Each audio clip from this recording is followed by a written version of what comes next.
For over 75 years, Grosh Backdrops has been supplying the dance industry with top quality backdrops and drapery from an unmatched selection. With over 5,000 backdrops in inventory, the largest in the scenic rental industry, Grosh Backdrops is sure to have the perfect backdrop to complement your recital or special event. Visit grosh.com for all of your backdrop needs. Grosh Backdrops and Drapery is an official sponsor of the Kiner Hour. Let's talk dance with Ashani Mfuko. Would you like to advertise your company's products or services on the Kiner Hour? Become one of our sponsors and get extensive online promotion and advertising for your business. Email info@kinerinterprises.com for more information on our affordable and competitive sponsorship packages. Businesses of all types are welcome. Do you want to enhance your company's web presence with an eye-catching and unique website design? Would you like to incorporate professional video marketing or mobile marketing into your organization's marketing campaign? Mission 101 Media offers a unique marketing experience that will set you apart from your competitors, magnify your brand exposure, and enhance your current marketing efforts. Their services include video production and editing, web design, graphic design, photography, social media management, and now introducing mobile marketing. Their motto is, "We do whatever it takes to make our clients happy." Contact them today at mission101media.com. Would you like to advertise your company's products or services on the Kiner Hour? Become one of our sponsors and get extensive online promotion and advertising for your business. Email info@kinerinterprises.com for more information on our affordable and competitive sponsorship packages. Businesses of all types are welcome.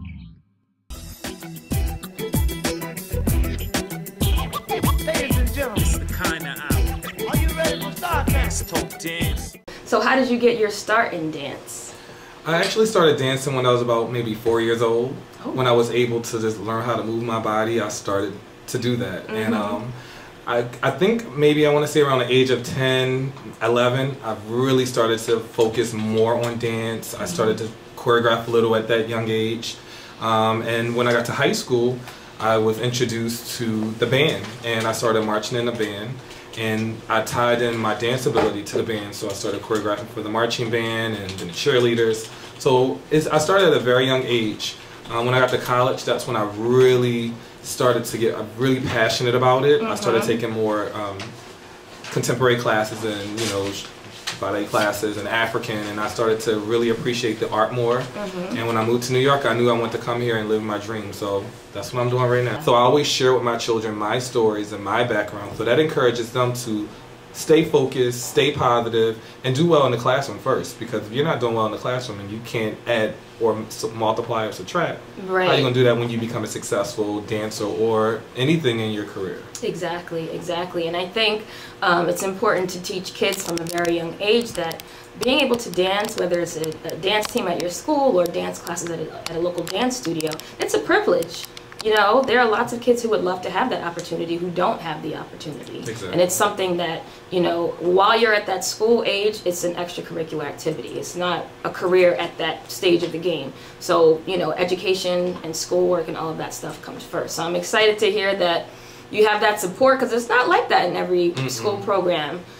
So that's actually a really cool thing. It took some time. Yeah, well.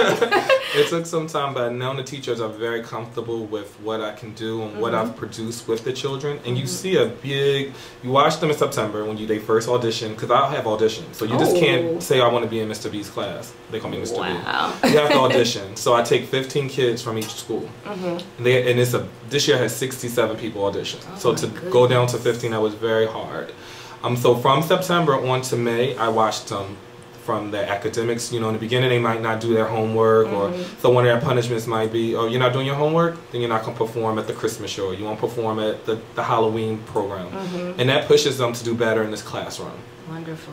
Yeah, they have to have some extra motivation sometimes. So do you ever experience problems maybe at home with some of your students that you may find out about from other teachers, or maybe they confide in you and tell you about some things going on at home? And if you do, how do you handle that situation, and how do you show some support to them?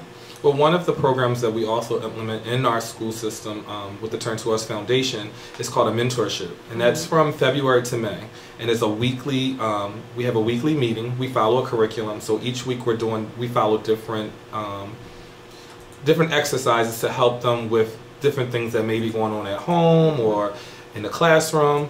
And a lot of times the kids tell me things they don't even tell their parents. Some things I definitely keep it confidential because that's something that we agree upon when we first start the program. But if I feel it's something that needs to be addressed and their parents need to be involved, I definitely make sure that I approach my boss, and then we'll figure a way to address it to the parents so that the children don't feel like they can't trust me. It's definitely a chain of command that we follow. It's just based on the problem.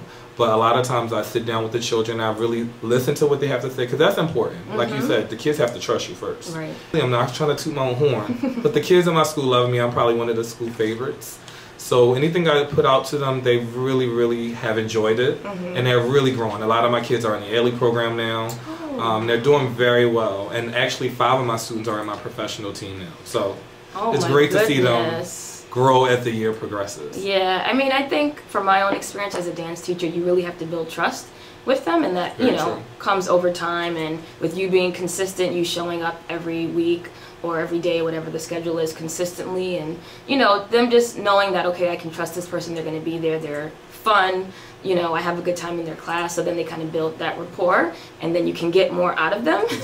You can kind of challenge them to do things that they wouldn't do with someone that they don't really know. Right. So that's really cool. So tell me about these 5 companies that you have. It's under Biddle Management, right? We changed the name to JB Entertainment, which is Jona Biddle Entertainment. And I have 5 companies. The first one is the Professional All-Stars. These kids are amazing. They're between the ages of 10 years old and 14. Wow. And they can outdance, I mean, pretty much anybody. They're really good. You can throw out choreography in an hour, and they look like they've known it for months. And then I also have a team called Hypno Kids, which just started. It's a commercial development team, which what we do is we're providing the same tools that we do with the Professional All-Stars, where we're taking it now in different levels.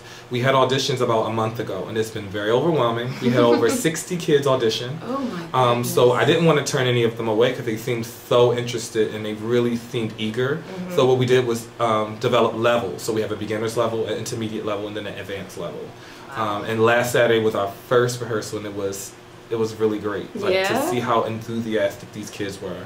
And then I have Jane Doe, which is a female adult team, Bonafide, which is an all-male kids dance team, and then I also have the Showstoppers, which is my in-school dance company. Oh my goodness. So for everyone who's listening or watching on Ustream, I feel really tired just listening to Jona and all the stuff that he's doing. So we're going to take a break so I can take a nap for 2 minutes, and we'll be back in a moment with more from wonderful New York City choreographer Jona Biddle. We'll be back. Crash Backdrops and Drapery is an official sponsor of the Kiner Hour. Let's Talk Dance with Ashani Mfuko. Kiner Enterprises, Inc. is the leader in dance consulting, dance resources, and innovation through multimedia. We provide dance studio owners with social media marketing, training, and coaching, dance teacher staffing consulting, and offer extensive resources to dance teachers and dance professionals through the Kiner Enterprises, Inc. Dancers Blog online community. If you're a dance teacher looking for work, we can help. If you're looking for ways to grow or expand your dance career or dance business, join our online community for dance professionals today. Check out our online articles, videos, ebooks, and presentations, and get access to the resources that you've been looking for. Join the Kiner Enterprises, Inc. Dancers Blog community today by going to kinerenterprisesinc.blog.com and click on Sign Up. That's it. It's free, quick, and easy.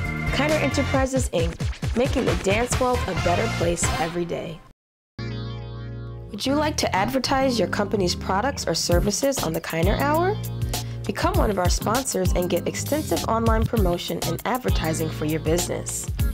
Email info@kinerenterprises.com for more information on our affordable and competitive sponsorship packages. Businesses of all types are welcome.